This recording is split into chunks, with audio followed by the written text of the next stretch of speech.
赏花也着做生命，也着爱顾。来看这中华之水呢，有一条含这代替一级线小外步道。沿路这花季木花是开较正严，吸引真侪游客来这赏花。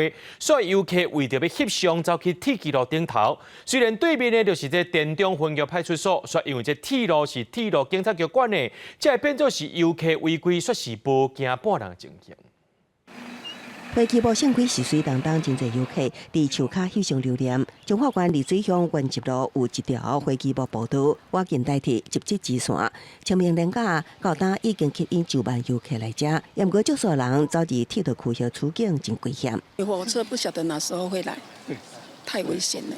我们都在这边，然后站在这边拍火车，这样就好。这样就好了，这样就很高兴了。查某囡仔西装打扮甲花季木翕相，也毋过详细看，两只脚都踏伫铁骑路上，互人翕落来破网。民众是透过这个水门并高道进入轨道区，实际上地点所在对面就是中华关田中分局关闸派出所。也毋过警员对走入去翕相的民众，煞无法度开单告发，才会当劝导维持得失。以违反铁路法第57条第2项及第70条第1项规定，可处新台币1万元以上5万元以下罚款。本分局持续加强巡逻勤务，以维护旅客及行车安全。铁道内属于铁路警察局的勤务范围，即块出现无清楚地带。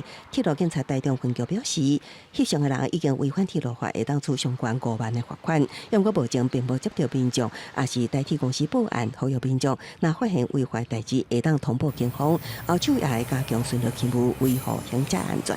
公司新闻采访报道。